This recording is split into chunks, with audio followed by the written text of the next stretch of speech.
I didn't know when my eyes first fell on the ad, single room symbolic rent for serious students only, that I was placing my foot on the first step of a path straight into hell. Old Harmony Residence was a building of pale gray stone, standing sullenly at the end of an abandoned street, as if the entire city had conspired to forget it. The tall, narrow windows looked like half-closed eyes, and the heavy wooden gate groaned under the weight of time. But I, Ali Al-Muzawi, a student from a small town with a dream of studying engineering in the big city, could not resist the charm of rent that was almost free. On the first day, the keys were handed to me by an old guard, his glassy eyes lifeless, as though he was looking through me, not at me. Room 13 on the 3rd floor. The rules are simple. No guests after 10, no noise, and most importantly, never open the door leading to the basement. Its key has been lost for ages. He said it in a firm tone, then went back to his chair in the shadows as if he had evaporated. My room was cold, smelling of dust and damp wood. The furniture was worn out, and the walls were covered in wallpaper with wilted flowers, their color faded to a murky yellow. But a bed, a wardrobe, and a desk were all I needed. My first night passed with an eerie calm, a heavy silence pierced now and then by the rattling of old water pipes. The change began on the second night. I was writing a report when I heard it for the first time. Light, regular tapping on the window glass, like frozen raindrops falling. But the sky was clear. I approached and saw nothing but thick darkness outside. The tapping stopped suddenly, replaced by a faint whispering, unclear words coming from far away, as though someone was speaking in a neighboring room through a thick wall. I couldn't make out the words, but the tone was pleading, sorrowful, terrifying. In the days that followed, the whispers became my constant companion. They clung to me. They grew closer and clearer every night, as if the speaker was approaching my door step by step. And one night, with the cold moonlight slipping in through the window, I finally distinguished a sentence. "Let me out." I lost my mind. I rushed to the old guard in the morning. The whispers, something is trying to talk to me. He looked at me with those glassy eyes and simply said, "The building is old. It groans. You'll get used to it." Then he turned away. But things escalated. I began seeing things from the corner of my eye. A shadow slipping behind me in the long hallway, lit only by faint lamps. A shapeless shadow, just a bend in the light. Once, while washing my face in the shared bathroom at midnight, I saw in the murky mirror the reflection of someone standing directly behind me. When I turned, there was no one, but the feeling of a cold hand on my shoulder stayed for hours. Even the room began to change. I'd wake up to find my books arranged differently, or my pen placed somewhere I hadn't left it. The temperature swung wildly, from freezing to suffocating heat within minutes. And the wallpaper, on closer inspection, I began to suspect the patterns weren't flowers at all, but distorted faces suffering in silence. One night, after midnight, I woke to a long, painful scratching sound, as if coming from directly beneath my bed. I leapt out trembling, grabbed my desk lamp, and dared to look under. Nothing but dust. Yet on the wooden floor beside the wall, I noticed a thin rectangular line. I knelt to examine it. It was a small hatch, like a hidden trap. Heart pounding like a war drum, I pressed on one side of the wood. It slid open with strange ease, revealing a small cavity. Inside, I found a dusty leather notebook. It was the diary of a student named Faris, dated 40 years back. The last pages were written in a shaky, disturbed hand, as if the writer had been in a state of dreadful shock. They found the door that must never be opened. They said there was light in the basement, a light that needed someone to carry it. They lied. The darkness is what needs a carrier. It devours the void. I feel it now under the drawers growing. It wants a way out. It speaks to me, whispering in my skull. I cannot, it shows me things. Memories that are not mine. They opened the door. It's here, in the hallway. The diary ended abruptly there, and some pages were torn out. Ice filled my veins. The door to the basement. The guard's warning. It wasn't a basement. It was a cage. And something had been released before and had never left. It fed, waited, lurked. From that moment, its presence grew tangible. The whispers became muffled screams, both pleading and angry. Shadows in the hallway stopped hiding. They moved fully now, preceding me sometimes, twisting on the walls like thick black smoke. Once, as I ran down the corridor fleeing heavy footsteps behind me, I saw all the doors on either side burst open and shut in rapid succession, as if the building itself was breathing maliciously. The climax came on a stormy night when the power went out across the entire area. I was trapped in absolute darkness, with the wind howling outside like imprisoned souls. The whispers were now inside my room, surrounding me on all sides. "Free us. Join us. It wants you." The new body. Then, in darkness, the wallpaper began to peel off.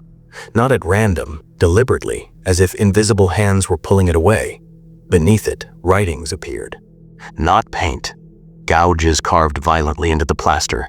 "Help us. It is hungry. The basement is open. Do not trust the shadows." And dozens more, in different handwriting styles, as though many people across the years had tried to warn whoever came next. The last one was the clearest, carved right above my bed. "The light is a lie. The darkness never leaves. Run before it sees in you a face it knows." At that moment, I heard a sound I had never heard before, a heavy lock opening with a long, painful creak, echoing through the entire building, coming from below, from the basement. Then came the footsteps, heavy, slow, climbing the stairs one by one.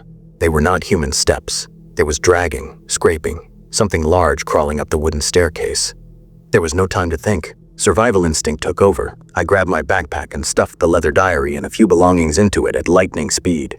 The steps were now on the ground floor, climbing to the first floor. The creaking of the boards accompanied them like the building itself was lamenting. I opened my room door quietly.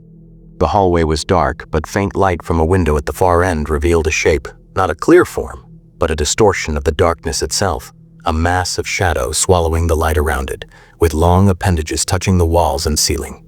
It moved unhurriedly, as if it knew its prey had no escape. My bones trembled, but I remembered something from Ferris's diary. It follows sound, follows fear. I took a deep breath, suppressed my terror, and ran in the opposite direction, toward the service staircase I had discovered days earlier. My steps were light as a cat's, trying to stay silent. The back staircase was darker and more decayed. I dashed downward, avoiding rotten steps. Behind me, the tone of the creature's groaning changed. Then its steps quickened. It knew where I was. I reached the rusty back door, locked with a heavy chain. Despair nearly choked me. I turned back. At the top of the staircase, the darkness was moving, flowing downward like thick, oily liquid, filling the space slowly but mercilessly. A smell of rot seeped from it, and something older, the scent of grave soil and forgotten centuries. Then, in a burst of panic-driven clarity, I remembered the guard's words. Its key has been lost for ages. The missing basement key.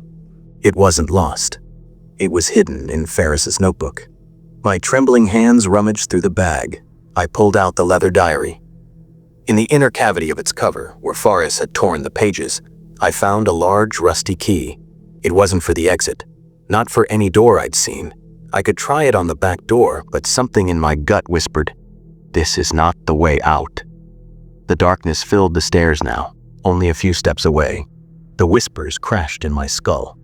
Ferris's words blending with others, offering false promises and terrible threats. Instead of forcing the back door, I threw myself toward a small, low door in the side wall I'd never noticed before, a door I had assumed was a storage closet. It was locked with an ancient rusty padlock. The key fit. I turned it. It resisted, then opened with a harsh metallic cry.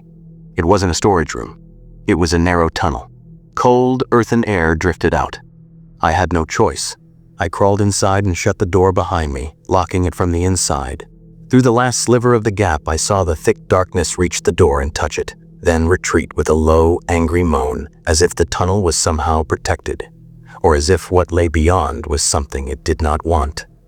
I crawled for what felt like eternity through pitch darkness, praying the tunnel led somewhere. Eventually, I found a stone ladder ascending to a hatch hidden behind garbage bins in a back alley far from the building. I emerged into the cold night air, which felt like the most nourishing breath of my life. I never looked back. I ran as fast as I could, away from Old Harmony Street, away from those half-closed eyes of that cursed building. I never returned for my belongings. I never told the police. What would I say? A ghost, an old diary, shadows that speak. they'd laugh. But from some discreet research, I later learned that Old Harmony Residence had once been a small religious school before becoming student housing in the 1950s. Over the decades, mysterious student disappearances were documented, always attributed to running away or personal issues. None mentioned a basement or a door or something hungry in the dark. Even now, when night falls, I sometimes hear a very distant whisper or see a drifting shadow from the corner of my eye. I hold the rusty key, the one that saved my life, and wonder what would have happened if I'd opened the back door. Was the tunnel salvation, or merely a delay of a fate waiting to catch up? And most importantly, how many souls has that ancient hunger claimed? How many others wrote warnings upon walls no one lived long enough to read? The building still stands, and perhaps the ad for a single-room symbolic rent for serious students only is hanging somewhere on a bulletin board or maybe online now, waiting for the next victim drawn by cheap rent who will pay a price far greater than their life or their soul.